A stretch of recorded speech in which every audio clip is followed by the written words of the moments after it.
உலகத்திலேயே பெரியவர்கள் யார் என்று சொன்னால் தொண்டர்கள் பெரியவர்கள். ஆண்டவனே யாரை நோக்கி ஓடி வருகிறான் என்று சொன்னால் அடியவர்களை நோக்கி ஓடி வருகிறான். நீங்க இந்த புராணத்துக்கு என்னென்னுங்க பேர் இருக்கணும்? சேக்கிலார் எழுதினார் இல்லையா? சிவபெருமானுடைய செயற்கரும் செயல்கள் தானே இந்த நூல் முழுக்க விவரமா இருக்கு இல்லையா? அப்ப இந்த நூலுக்கு அவர் என்ன பெயர் கொடுத்திருக்கணும்? சிவன் புராணம் என்று தானே பெயர் கொடுத்திருக்கணும். அதுதானே உண்மை. நான் சொல்றது நியாயமா சரியா தப்பா சொல்லுங்க. விநாயகருடைய பெருமையை சொல்றதுனால அதுக்கு பேர் விநாயகர் புராணம்னு பேரு. கந்தனுடைய பெருமையை சொன்னால் அதற்கு கந்த புராணம் என்று பெயர். ராமனுடைய பெருமையை சொன்னால் அதற்கு ராமாயணம் என்று பெயர். மகா உயர்ந்தவனாக இருக்கக்கூடிய பரந்தாமனுடைய பெருமையை சொல்றதுனால அதுக்கு மகாபாரதம் என்று பெயர். அப்ப ஒவ்வொரு நூலுக்கும் யார் அதற்கான உரிமை உடையவர்களோ, யார் அந்த நூலிலே நீக்கமர நிறைந்திருக்கிறார்களோ, யார் தலைவனாக இருக்கிறார்களோ, யார் கதாநாயகனாக இருக்கிறார்களோ அவர்களுடைய பெயரை வைப்பதுதான் நம்முடைய மரபு. என்ன மரபு? யார் கதாநாயகனோ அவங்க பேரை தான் வைக்கணும். இப்ப இந்த நூலுக்கு கதாநாயகன் யாருங்க? பெரிய புராணத்துக்கு கதாநாயகன் யாரு? சிவபெருமான். அப்ப சிவன் புராணம் என்று வைக்காமல் திருத்தொண்டர் புராணம் என்று ஏன் வைத்தார்? ஏன் திருத்தொண்டர் புராணம் என்று வைத்தார் என்று சொன்னால், அடியவர்கள் சிவனை நோக்கி போனதை விட சிவன் அடியவர்களை நோக்கி வந்ததுதான் இந்த புராணத்தில் அதிகமாக இருக்கிறது. அதனால் இதற்கு திருத்தொண்டர் புராணம் என்று பெயர். அது மட்டும் இல்லை, இப்போ ஒரு கதைக்கு ஒரு புராணம் இருக்கிறது என்று சொன்னால், ஒரு ஹீரோ இருக்கிறார் அப்படின்னா, ஒரு கதாநாயகன் இருக்கிறார்னா ஒரு வில்லன் இருக்கணுமா இல்லைங்களா? சினிமாவிலே நம்ம பார்த்தா ஒரு ஹீரோ இருந்தால் ஒரு வில்லனும் இருக்கிறாரா இல்லைங்களா? இல்லைன்னா அந்த கதைக்கு ஒரு சுவாரஸ்யமே இருக்காது. இப்ப இந்த திருத்தொண்டர் புராணத்தினுடைய வரலாறுகள் எல்லாவற்றையும் பார்த்தால் யார் வில்லன்னு சொல்லுங்க பார்க்கலாம். யார் வில்லன்? சிவபெருமான் தான் வில்லன். ஏன்னா இந்த அடியவர்களை சோதிக்கிறதே, கண்ணை கொண்டு வா, உன் பிள்ளைய கறி சமைச்சு போடு, உன் மனைவியை கொண்டு வந்து என்னிடத்துல கொடுத்துட்டு போ. இப்ப இந்த புராணத்துடைய வரலாறு எல்லாம் பார்த்தா அப்படித்தான் இருக்கும். அப்ப வில்லனாக இருக்கிறவர் யாரு? சிவபெருமான். ஹீரோ யாரு? தொண்டர்கள். ஆனா இதுல பெரிய விஷயம் என்ன என்று சொன்னால், இந்த வில்லனாக இருப்பவரே இந்த அடியவர்களிடத்திலே தன்னை அடிமைப்படுத்தி அடைக்கலமாகி நீதான் உயர்ந்தவன் என்று இறைவனே மயங்குகின்ற ஒரு புராணம் எது என்று சொன்னால் அதுதான் திருத்தொண்டர் புராணம். அதனால்தான் அதுக்கு பெரிய புராணம்னு பேர். இந்த பெரிய புராணத்தை தொண்டை நாடு, பாலாறு பாய்கின்ற ஒரு தொண்டை நாடு, அந்த தொண்டை நாட்டிலே புலியூர் கோட்டம் என்கின்ற இடத்திலே குன்றத்தூர் என்று ஒரு ஊர். அந்த ஊரிலே சேக்கிழார் என்று ஒரு மரபு. அவரோட பெயர் சேக்கிழார் கிடையாது, அருள்மொழித்தேவர் என்பதுதான் அவருடைய பெயர். அவங்க அப்பா வைத்த பெயர் அருள்மொழித்தேவர்.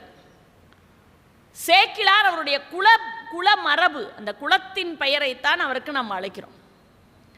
இந்த அருள்மொழித்தேவர் அவருடைய தந்தையார் அனபாய சோழனுடைய சோழ நாட்டிலே மந்திரியாக இருக்கிறார். இந்த அனபாய சோழன் என்ன செய்தான்? ஒரு நாள் அவைக்களத்திலே தன்னுடைய மந்திரியாரை பார்த்து, எனக்கு ஒரு சந்தேகம் இருக்கிறது என்று மந்திரியார் சொன்னார், என்னுடைய சிற்றறிவுக்கு எட்டி இருந்தால் நான் அதற்கு பதில் சொல்றேன். ஒண்ணுமில்ல, கடலை விட இந்த உலகத்தில் பெரியது எது? உலகத்தில் பெரியது எதுன்னா கடல் தான். ஏன்னா உலகத்தை சுற்றிலும் 3 பங்கு நீராலும் 1 பங்கு தான் நிலப்பகுதி இல்லைங்களா? அப்ப கடலை விட பெரியது எது? சரி, இந்த கடல் கூட உள்ள எங்க இருக்கு? உலகத்துல தான் இருக்கு. அப்ப இந்த உலகத்தை விட பெருசு எது? ரெண்டாவதா கேட்கிறார். மலையை விட பெரியது எது? குன்று பெரிதா பார்க்கிறோம் இல்லையா, அந்த மலையை விட பெருசு எது? இந்த 3 கேள்வி கேட்கிறார். கடலை விட பெரியது எது? உலகை விட பெரியது எது? மலையை விட பெரியது எது? இப்போ இவருக்கு பதில் சொல்ல தெரியலை, இந்த மந்திரிக்கு பதில் தெரியலை. இவர் சொன்னார், நாளைக்கு வந்து சொல்கிறேன். வீட்டுக்கு போயிட்டு உட்காந்து ரொம்ப சிந்தனையிலே இருந்தார். அவருடைய மகன் இந்த அருள்மொழித்தேவர்.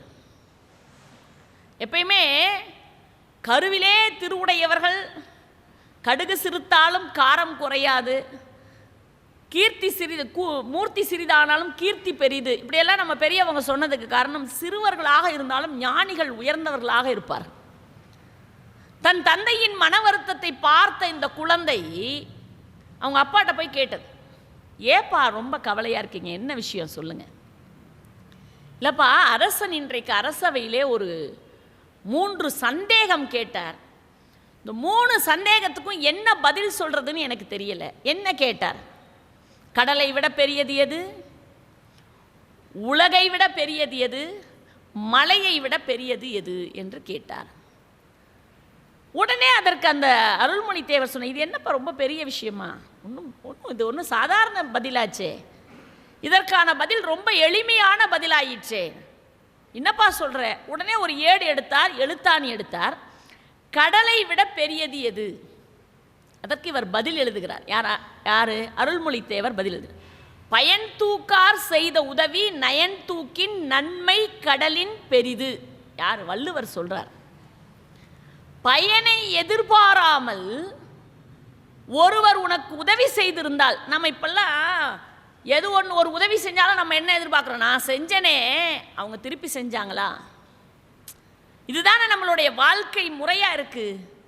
ஆனால் வள்ளுவ பெருந்தகை சொன்னார், பயன் தூக்கார் செய்த உதவி, உன்னிடத்தில் எந்த ஒரு பயனையும் எதிர்பார்க்காமல் உனக்கு ஒருவர் உதவி செய்திருப்பார்கள் என்று சொன்னால், அந்த உதவி பயன் தூக்கார் செய்த உதவி நயன் தூக்கின், நல்லா யோசிச்சு பார்த்தா, நயன் தூக்கின்னா தூக்கி பார்த்தா, எடை போட்டு பார்த்தா, நயன் தூக்கின் வள்ளுவர் மாதிரி சாதாரணமானவங்க யாருமே கிடையாதுங்க.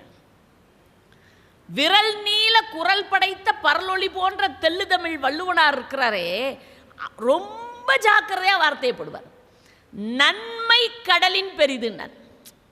அது என்னங்க நன்மை கடல்னு ஒன்று இருக்கு? ஆமா, சுனாமி வந்துச்சா இல்லையா? நல்லது செய்கிற கடலை விட பெருசுப்பா எது? பயனை எதிர்பார்க்காமல் ஒருவன் செய்கிற உதவி என்று அவர் சொன்னார். இப்ப அவன் கடலை விட பெரியது எது என்றுதான் அரசன் கேட்டான். ஆனால் பதில் எதற்கு கிடைத்தது? நல்ல கடலை விட பெருசு, நன்மை செய்கிற கடலை விட பெருசு, பயன் தூக்காமல் ஒருவர் செய்கிற உதவி. பதில் கிடைத்து விட்டது. அவங்க அப்பாவுக்கு ரொம்ப சந்தோஷம், மகிழ்ச்சி தாங்கலை. இப்ப 2வது கேள்வி கேட்கிறார். சரிப்பா, உலகை விட பெரியது எது? இந்த உலகத்தை விட பெருசு எது? இதற்கு அதுலயே இருக்குப்பா பதில். காலத்தினால் செய்த நன்றி சிறிதெனினும் ஞாலத்தின் மான பெரிது. ஞாலம்னா உலகம்னு அர்த்தம். காலத்தினால் செய்த நன்றி, அது என்னங்க காலத்தினால் செய்த நன்றி? உங்ககிட்ட பல கோடி ரூபாய் சொத்து இருக்கலாம், ஆனா அவசரமா ஒரு மருத்துவமனைக்கு போறீங்க, மருத்துவமனையில் அட்மிட் பண்ண உடனே டாக்டர் சொல்றார் 1 லட்சம் ரூபாய் இருந்தா தான் உள்ள ஆபரேஷனே பண்ண முடியும். கையில பணம் இல்லை, கோடி கோடியா சொத்து இருக்கு, பணம் இருக்கு, ஆனா அந்த நேரத்தில் கையில பணம் இல்லை, மருத்துவமனைக்கு வேணும். ஒருத்தர் வர்றாரு, என்னப்பா 1 லட்சம் தானே, உடனே தர்றேன் அப்படின்னு கொண்டு வந்து கொடுக்குறாரு. பார்த்தீங்களா? அது 1 லட்சம் இல்லை, 10 ரூபாயா இருந்தாலும் சரி, அந்த நேரத்தில் உங்களுக்கு யார் உதவி செய்தார்கள்? அந்த காலத்தில் யார் உதவி காலத்தினால் செய்த நன்றி சிறிதெனினும், அதை தான் வள்ளுவர் சொல்ல, காலத்தினால் செய்த நன்றி சிறிதெனினும் ஞாலத்தின் மான பெரிது. மானங்கிற வார்த்தை என்னன்னா உரிச்சொல்னு சொல்லுவோம் நாங்கள் இலக்கண உலகத்தில். என்னன்னா ஒன்றை உயர்வுபடுத்துவதற்கு உரிச்சொற்கள் பயன்படுத்தப்படும். பெரிதுன்னு சொன்னாரு, சும்மா பெருசுன்னு சொல்லக்கூடாதான், மான பெரிது, ரொம்ப பெருசு. இந்த பதிலை கேட்டோன்னா இன்னும் மகிழ்ச்சி ஆயிடுச்சு. உடனே அவர் கேட்டார், மலையை விட பெரியது எது? 3வது கேள்வி. அதுக்கும் பதில் சொல்லிட்டான். அதுக்கும் இருக்குப்பா.